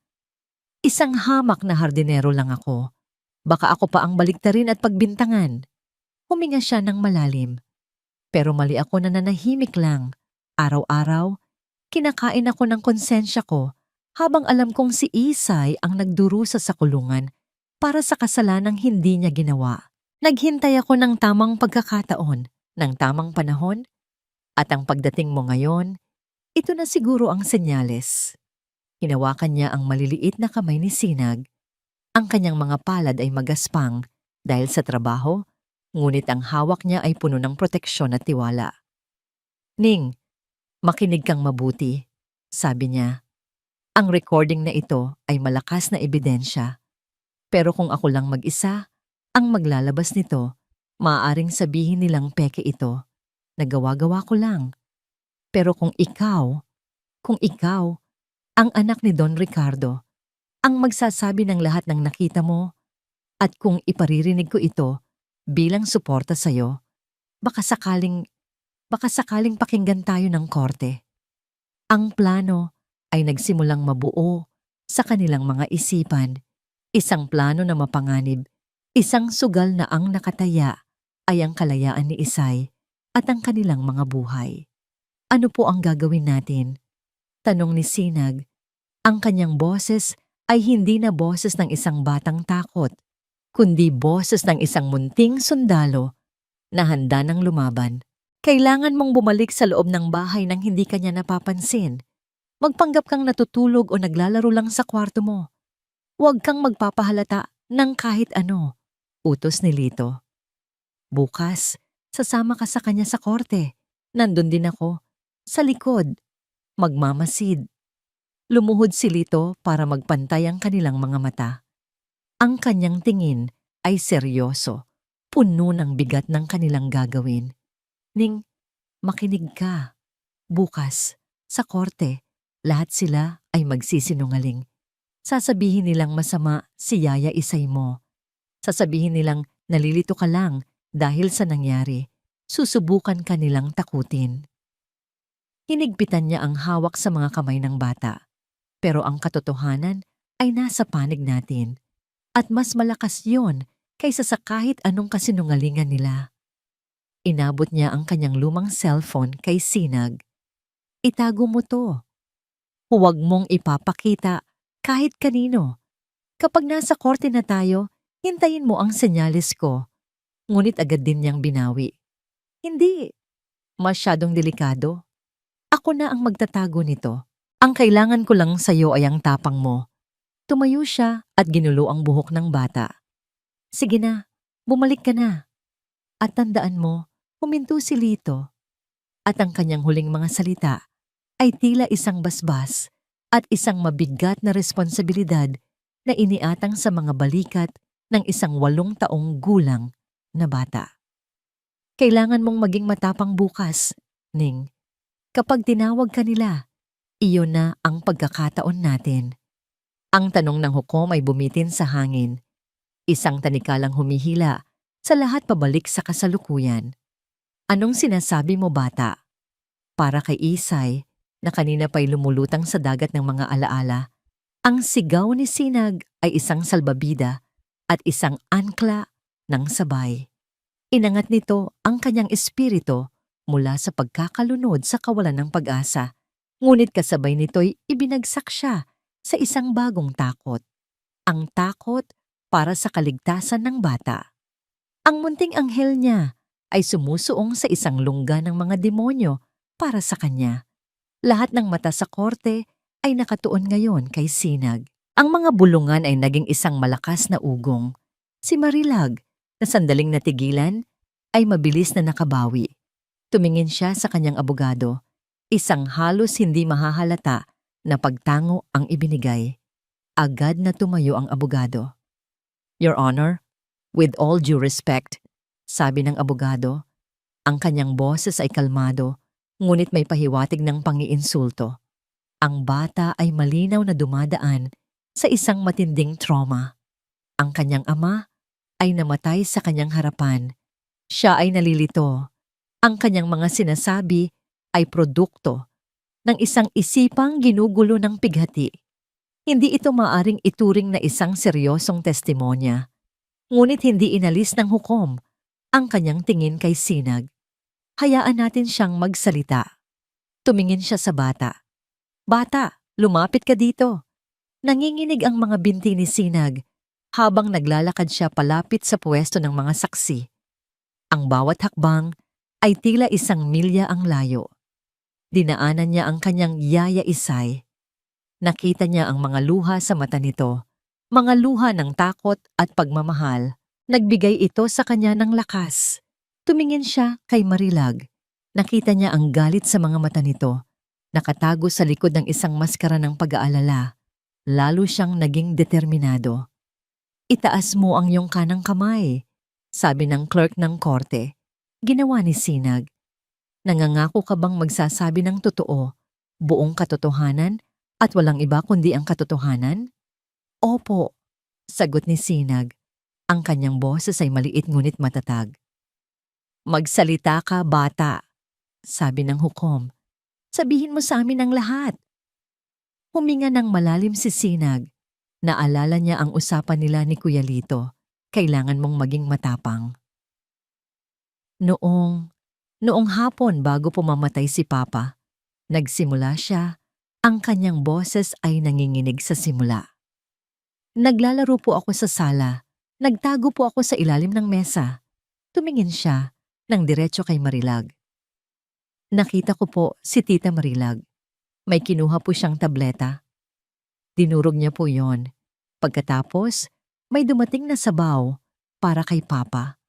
At hinalo niya po yung dinurog na gamot doon. Isang kolektibong paghinga ng gulat ang narinig mula sa mga tao. Nagpatuloy si Sinag. Ang kanyang boses ay unti-unting lumalakas. Nahuli niya po ako. Dinala niya po ako sa library.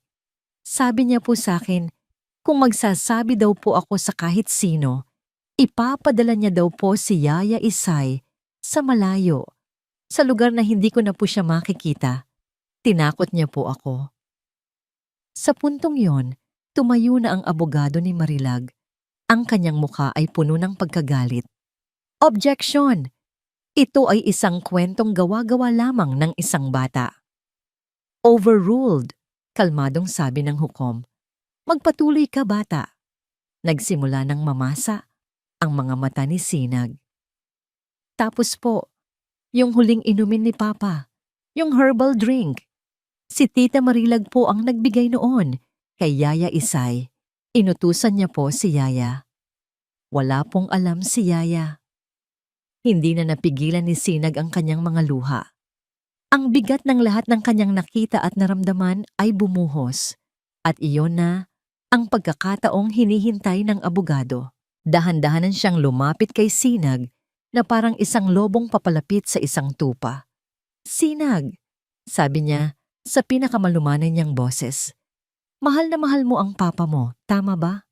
Tumango si Sinag. Sumisinghot. "At nalungkot ka ng sobra noong siya'y nawala?" Tumango ulit siya. "At mahal na mahal mo rin ang Yaya Isay mo, di ba?" "Opo."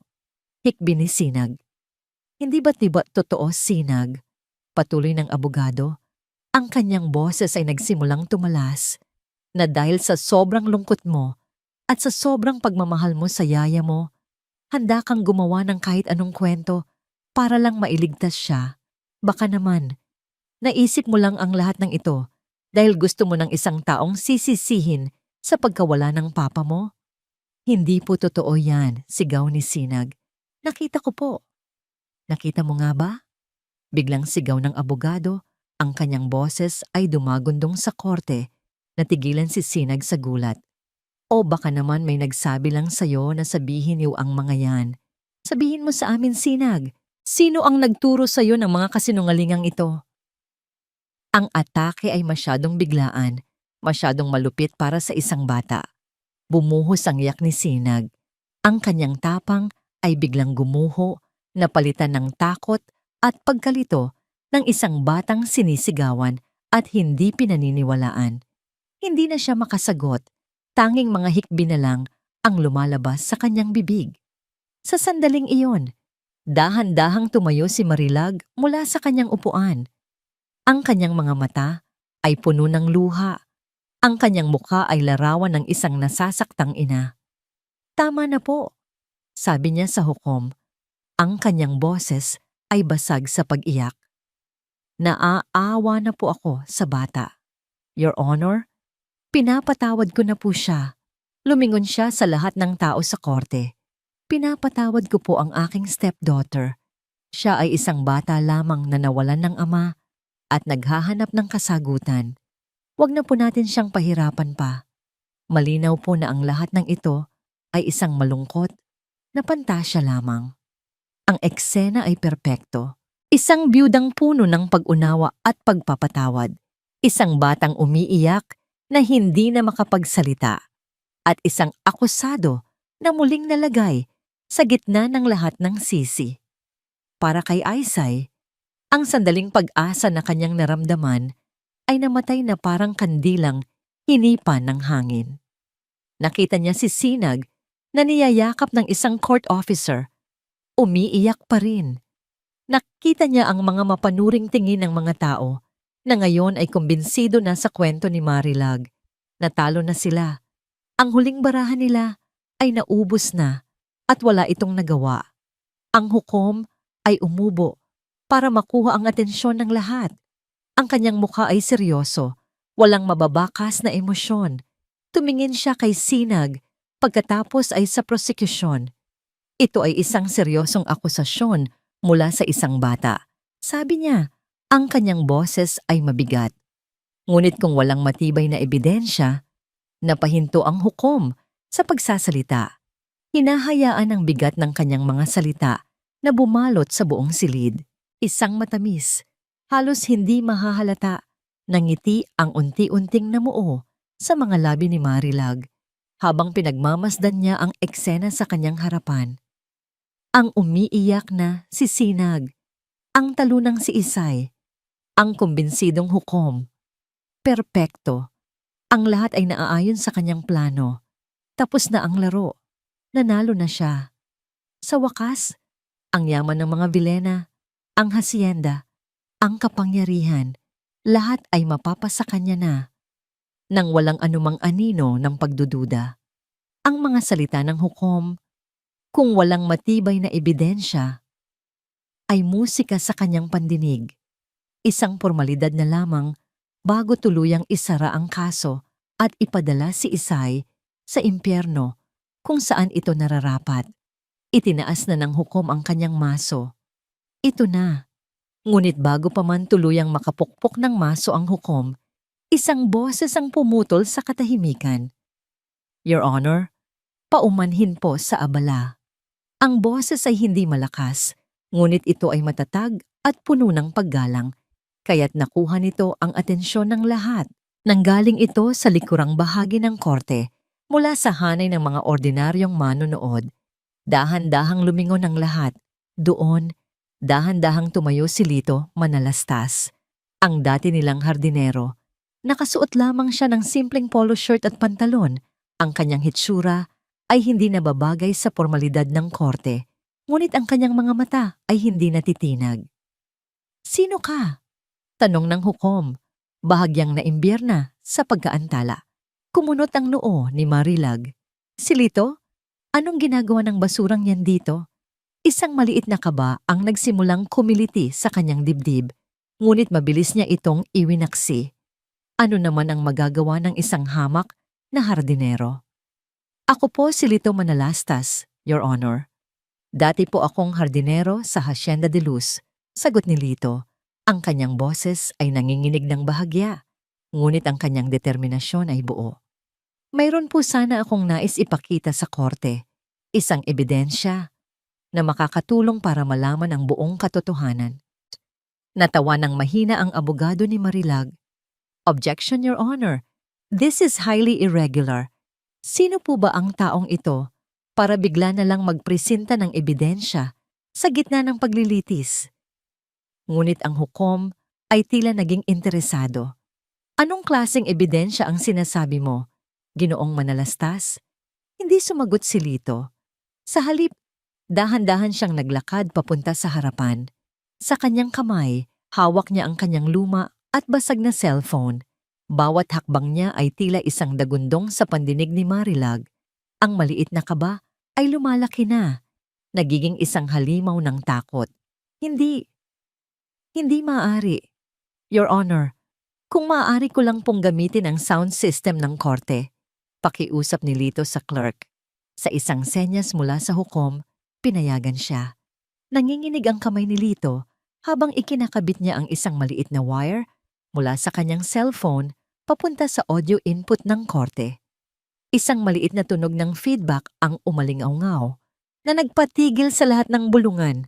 Sa sandaling iyon, ang lahat ng kumpiyansa ni Marilag ay nagsimulang matunaw na parang yelo sa ilalim ng araw. Ang dugo ay tila umalis sa kanyang mukha.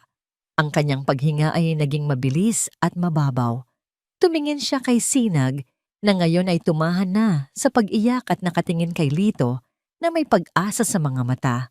Pagkatapos ay tumingin siya kay Lito. Nagtama ang kanilang mga mata. At sa mga mata ni Lito, nakita ni Marilag hindi ang takot ng isang alipin, kundi ang determinasyon ng isang tagapaghatid ng katarungan. Pinindot ni Lito ang play. Sa simula, ang narinig lang ay isang mahinang kaluskos at ang tunog ng mga kuliglig.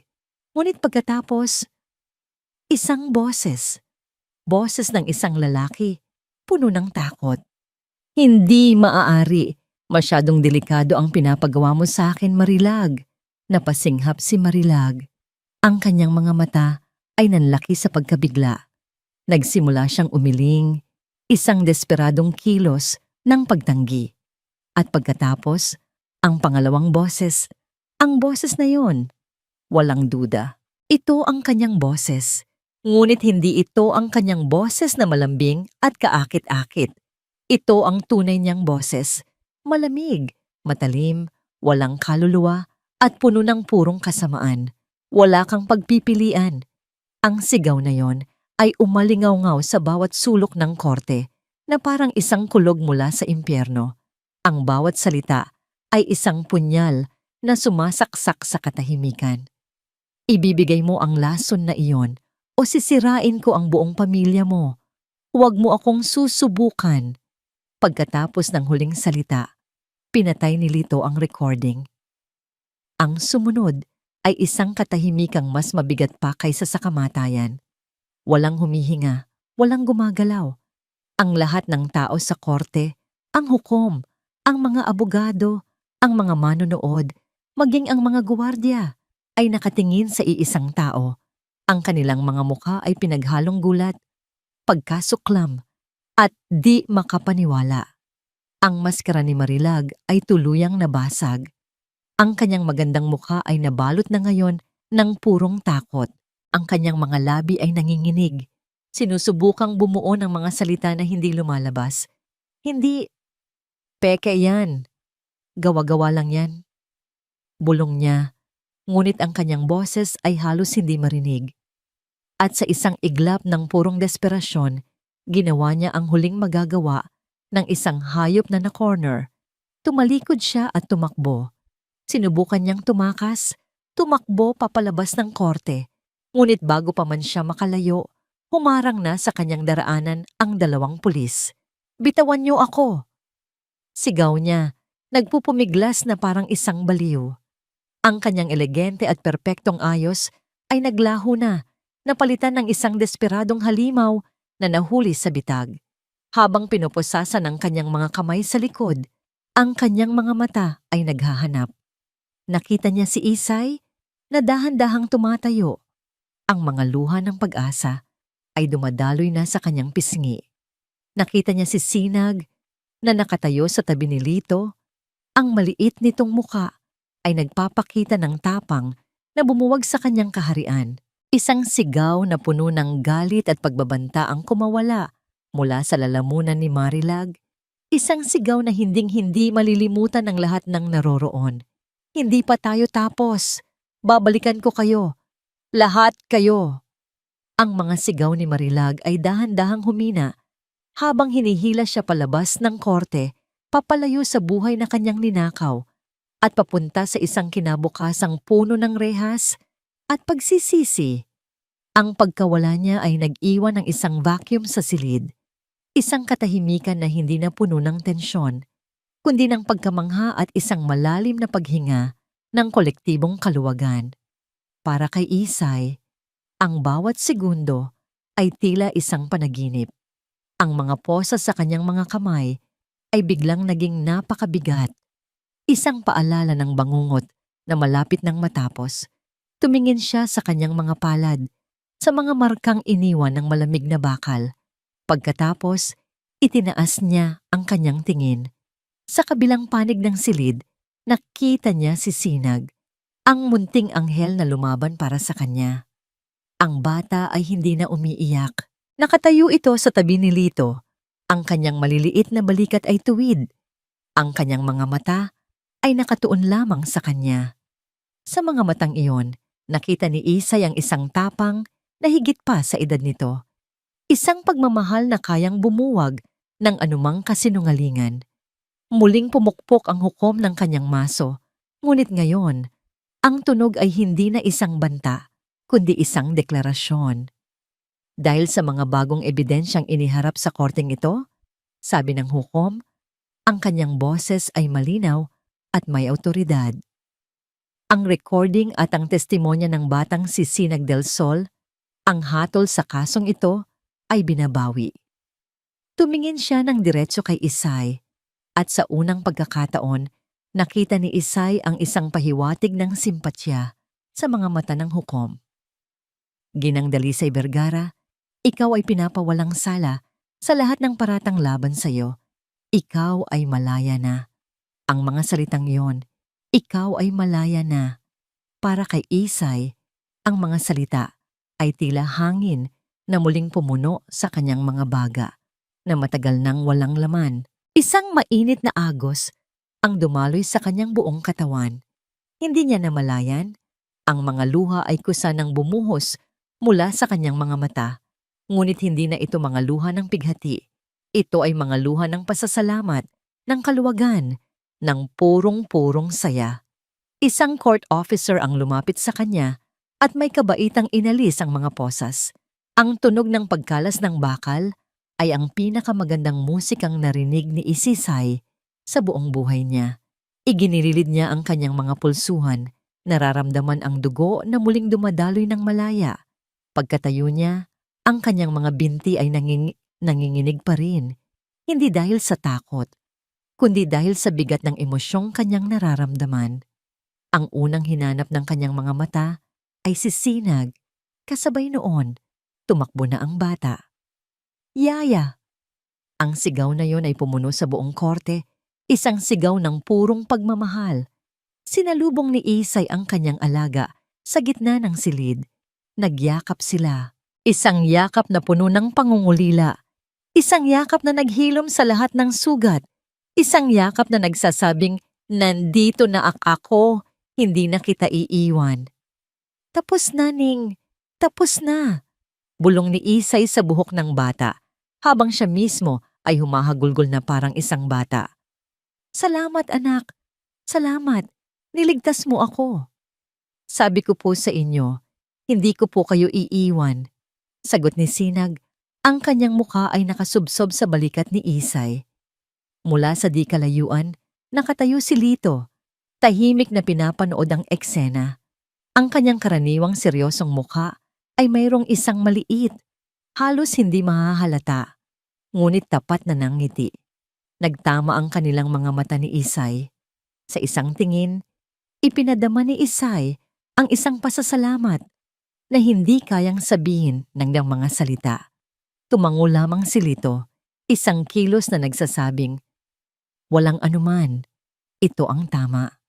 Ang paglabas nila sa gusali ng korte ay parang paglabas mula sa isang madilim na kuweba patungo sa sikat ng araw. Ang liwanag ay nakakasilaw sa simula, ngunit ito'y mainit at puno ng pag-asa. May ilang mga reporter na sumubok na magtanong, ngunit magalang silang hinarangan ng mga pulis. Habang naglalakad sila papunta sa isang sasakyang naghihintay, na ipinadala ng abogado ni Don Ricardo na ngayon ay nasa panig na nila, hinawakan ni Sinag nang mahigpit ang kamay ni Isay. Uuwi na po tayo, Yaya? Tanong ni Sinag. Ang kanyang boses ay puno ng pananabik sa isang normal na buhay.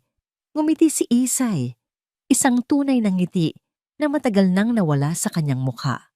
Oo, anak, uuwi na tayo sa hasyenda. Nang malapit na sila sa sasakyan, hinila ni Sinag ang kamay ni Isay. Pinipigilan ito sa paglakad. Tumingala siya. Ang kanyang mga mata ay seryoso at puno ng isang tanong na matagal na niyang kinimkim sa kanyang dibdib. Isang takot na kailangan niyang marinig ang kasagutan. Hindi mo na po ako iiwan, Yaya, di ba? Lumuhod si Isay para magpantay sila. Hinawakan niya ang magkabilang pisngi ng bata at tinitigan ito sa mata. Tinitiyak na ang bawat salita na kanyang bibitawan ay tatatak sa puso at kaluluwa ni Sinag magpakailanman. Kahit kailan, sabi niya, ang kanyang boses ay basag, ngunit puno ng isang pangakong hindi na muling masisira. Kahit kailan, hinding-hindi ka na muling iiwan ni Yaya. Pangako. Ang pagbabalik sa Hacienda de Luz ay kakaiba. Ang hangin ay pareho pa rin. Amoy ng mga bulaklak at bagong dilig na damo. Ang araw ay pareho pa rin. Kulay ginto habang dahan-dahang bumababa sa abot tanaw. Ngunit merong isang bagay na nagbago. Ang mabigat na kumot ng takot at kasinungalingan na bumalot sa lugar sa loob ng maraming buwan ay naglaho na parang isang masamang panaginip na tinangay ng bukang liwayway. Ang mga dating kasambahay na pinatalsik ni Marilag ay muling tinawagan. Si Lito ay opisyal nang ibinalik sa kanyang trabaho, hindi na lamang bilang hardinero, kundi bilang katiwala ng buong hasyenda. Isang posisyong karapat-dapat sa kanyang katapatan. Ang bahay ay unti-unting muling napuno ng mga pamilyar na muka at tunog ng masayang pagtatrabaho. Napuno itong muli ng buhay. Ilang buwan ang lumipas. Isang hapon, ipinatawag ng abogado ng pamilya sina Isay, Sinag, at Lito sa opisina ni Don Ricardo. Isang silid na matagal nang hindi nabubuksan. Ang alikabok ay pinunasan na at ang mga bintana ay muling binuksan para papasukin ang liwanag. Mayroon akong mahalagang bagay na kailangan ninyong malaman, sabi ng abogado, habang binubuksan niya ang isang malaking brown na sobre. Ito ang huling habilin ni Don Ricardo. Mayroon siyang isinulat na karagdagan ilang linggo bago siya pumanaw. Huminga ng malalim ang abogado at nagsimulang magbasa. Ang testamento ay naglalaman ng mga legal na bagay tungkol sa pamamahagi ng kanyang mga ari-arian, na lahat ay mapupunta sa kanyang nag-iisang anak na si Sinag. Ngunit mayroong isang espesyal na probisyon sa dulo. At sakaling mayroong anumang hindi inaasahang mangyari sa akin, basa ng abogado, ang boses niya ay nagpapahiwatig ng bigat ng mga salita. At kung ang aking asawang si Marilag Montemayor, sa anumang dahilan, ay mapatunayang hindi karapat-dapat na mag-alaga sa aking anak, ang aking huling kahilingan ay ang legal na pangangalaga kay Sinag del Sol ay ipagkatiwala kay Dalisay Vergara. Natigilan si Isay. Napatingin siya sa abogado, pagkatapos ay kay Sinag. Hindi siya makapaniwala sa kanyang narinig. Siya ay higit pa sa isang kasambahay. Patuloy ng abogado sa pagbasa. Siya ay nagpakita ng isang katapatan at pagmamahal sa aking anak na hindi kayang tumbasan ng kahit anong yaman. Sa kanyang mga kamay, alam kong ang aking Sinag ay lalaking mabuti, ligtas, at puno ng pagmamahal. Ito ang aking huling habilin. Ang mga luha ay muling dumaloy sa mga pisngi ni Isay. Mga luha ng pasasalamat sa isang taong kahit sa huling sandali ng kanyang buhay ay hindi nawala ng tiwala sa kanya. Niyakap niya si Sinag na ngayon ay legal na niyang alaga. Ang kanyang munting anghel, ang kanyang anak.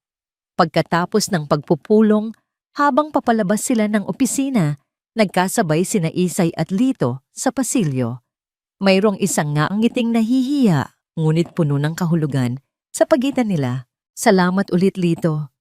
Sa lahat-lahat, sabi ni Isay. Hindi ko alam kung paano kita pasasalamatan. Kinamot ni Lito ang kanyang batok. Isang kilos na hindi nababagay sa kanyang seryosong imahe.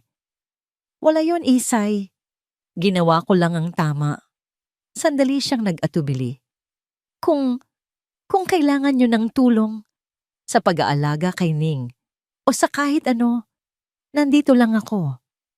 Isang mainit na damdamin ang dumaloy sa puso ni Isay. Sa mga mata ni Lito, nakita niya ang parehong katapatan na minahal niya kay Don Ricardo. Ngunit may kasama itong isang bagay na iba, isang paghanga, isang respeto, at isang pangakong hindi binibigkas. Ngumiti siya. Salamat, Lito. Aasahan ko yan. Nang gabing iyon, ang hapagkainan ng Hacienda de Luz ay muling napuno ng tawanan. Sa isang dulo, nakaupo si Isay, at sa kabila naman ay si Lito. At sa gitna, ang sentro ng kanilang bagong mundo, si Sinag, na masayang nagkukwento tungkol sa kanyang araw. Ang larawan ay hindi na larawan ng isang amo at mga manggagawa. Ito ay larawan ng isang pamilya. Isang pamilyang binuo hindi ng dugo, kundi ng katapatan, sakripisyo at pagmamahal. Kinabukasan, sa ilalim ng puno ng kalachuchi kung saan nagsimula ang lahat, nagtanim sina Isay at Sinag ng isang bagong halaman. Isang maliit na puno ng sampagwita. Habang dinidiligan nila ito, ang ginintuang sinag ng papalubog na araw ay bumalot sa kanilang dalawa. Tumingala si Sinag mula sa pagdidilig at ngumiti sa kanyang yaya. Ang nangiting iyon ay puro, maliwanag, at puno ng isang kapayapaan na matagal na nawala. Ikaw ang araw ko, Yaya Isay, sabi ng bata sa isang simpleng pahayag ng katotohanan. Hinaplos ni Isay ang pisngi ng bata. Ang kanyang puso ay umaapaw sa pagmamahal na hindi niya akalaing posible. Sa wakas, pagkatapos ng mahabang dilim, ang liwanag ay muling naghari sa Hacienda de Luz at ang liwanag na yon ay mas maliwanag pa kaysa dati. At dito, nagtatapos ang kwento ni Sinag at Dalisay. Mga minamahal kong kaibigan at taga-subaybay, ako po ang inyong lingkod, ang manunulat sa likod ng kwentong inyong natunghayan. Mula sa kaibuturan ng aking puso, maraming salamat sa pagsama ninyo sa akin, sa bawat kabanata, sa bawat pagpatak ng luha, at sa bawat sandali ng pag-asa. Habang isinusulat ko ang bawat yugto ng kanilang buhay, para bang naging totoo sa aking isipan, sina Sinag, Dalisay, at maging si Marilag. Naramdaman ko ang takot ni Sinag sa dilim, ang pighati ni Isay sa gitna ng kawalang katarungan, at ang bigat ng galit na dulot ng kasamaan. Ang pagsulat ng kanilang kwento ay isang paalala na sa bawat laban ng kadiliman, laging mayroong isang maliit na sinag ng liwanag na naghihintay sumikat. Ang kwentong ito ay higit pa sa isang salaysay ng krimen at hustisya. Ito ay isang paalala sa kapangyarihan ng wagas na pagmamahal. Isang pagmamahal na nagbibigay ng pambihirang tapang sa isang munting bata na isigaw ang katotohanan. Isa itong pagkilala sa katatagan ng mga taong pinipiling manatiling mabuti sa kabila ng lahat ng panlilinlang. At higit sa lahat, ito ay isang kwento ng pag-asa na gaano man katagal ang gabi, palaging darating ang umaga. Ngayon, nais ko namang marinig ang inyong tinig. Aling bahagi ng kwento ang pinakatumatak sa inyong puso? Anong aral ang inyong baon-baon mula sa paglalakbay na ito? Ang inyong mga saloobin at komento ay napakahalaga sapagkat ito ang nagbibigay buhay at kahulugan sa bawat salitang aking isinusulat. Muli, ang aking taos-pusong pasasalamat sa inyong oras at sa inyong paglalakbay kasama ko. Hanggang sa ating muling pagsasama sa susunod na kwento na ating pagsasaluhan.